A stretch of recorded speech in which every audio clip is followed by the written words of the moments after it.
Imagine you're walking down the street and you ask a random person, can you name 3 international football players? They'll probably say, Ronaldo, Messi, and 9 times out of 10, the third name, Neymar. Because whether you follow football or not, Neymar Jr. is a name that echoes across continents. From memes to music, to brand endorsements, to FIFA covers, Neymar is everywhere. He's not just a footballer, he's a global phenomenon. But here's the tragedy. He's also the most expensive player in football history. 222 million euros paid by PSG in 2017. And now, in 2023, that same club doesn't even want him in their squad.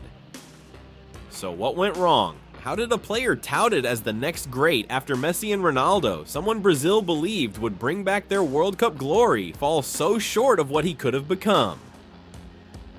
Let's rewind the clock and dive deep into the life, rise, stardom, controversies, and collapse of Neymar Jr.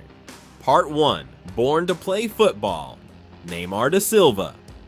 Santos Jr. was born on 5 February 1992 in Mogi das Cruzes of São Paulo, Brazil. Football wasn't just a game in his household, it was a way of life. His father, Neymar Sr., was a former footballer and became his son's mentor and manager. As a child, Neymar started playing futsal and street football, which shaped his incredible dribbling style. Tight control, quick turns, flair, and flair. By 11, he was already in youth academies. By 13, he had a contract with Nike. At 14, he went to Real Madrid for a trial. They liked him, he could have joined their youth setup, but his family decided to keep him in Brazil. At 16, Neymar was already earning $25,000 a month, and at 17, he made his professional debut for Santos FC. Part 2. The Prodigy of Santos. The moment Neymar stepped onto the pitch for Santos, it was clear. Brazil had found its next superstar. In his first season, he scored 14 goals in 48 games. But more than the goals, it was his flair that caught everyone's eye. Stepovers, rainbows, backheels, nutmegs. Neymar had the crowd gasping. In 2010, he had a breakout season with 42 goals in 60 games. People started comparing him to Ronaldinho, Rivaldo, and even Pelé. By 2011, European clubs came knocking. Chelsea offered 20 million euros. West Ham offered 12 million euros. But Santos said no. Neymar stayed. In the same year, he led Santos to their first Copa Libertadores title since 1963, the same trophy Pelé once lifted. His incredible solo goal against Flamengo won him the Puskas Award, FIFA's Goal of the Year. In 2011 and 2012, Neymar was named South American Player of the Year, back-to-back. But he was getting restless. The Brazilian league was no longer enough. He wanted Europe. Part 3. Barcelona, the MSN era. On May 27, 2013, Barcelona officially signed Neymar. But the transfer fee was kept suspiciously secret. Later investigations revealed the deal was actually worth 86.4 million euros, not the 57 million euros initially reported. This led to lawsuits and club officials getting exposed. Even Neymar's family made 40 million euros from the deal. Despite the off-field drama, on the field, Neymar fit right in. In his first season, 2013-14, he scored 15 goals, including a Champions League hat trick. But the real magic happened in his second season, 2014-15. Under Luis Enrique, Barcelona's MSN trio, Messi, Suarez, Neymar, exploded. They scored 122 goals combined. Neymar scored in the UCL final and finished as joint top scorer alongside Messi and Ronaldo. Barcelona won the treble, La Liga, Copa del Rey, and Champions League. Neymar finished third in the Ballon d'Or and looked ready to take the crown after Messi and Ronaldo. Part 4. The Turning Point, leaving Barca.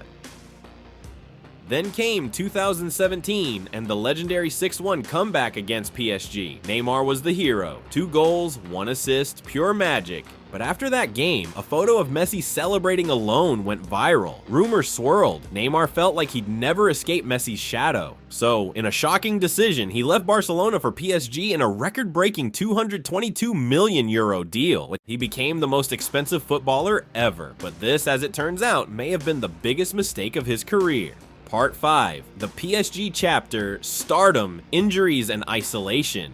Neymar's first season at PSG was brilliant. 28 goals in 30 matches, domestic titles, and a strong bond with Mbappe and Cavani. But starting from 2018, the injuries began. fractured foot, torn ligaments, ankle problems. He missed crucial Champions League games, especially those knockout ties PSG brought him in for. In 2019, PSG got knocked out by Manchester United, and Neymar, frustrated, insulted UEFA on Instagram, leading to a 3-match ban. Off-field, he faced assault allegations, contract disputes, and lawsuits from Barcelona.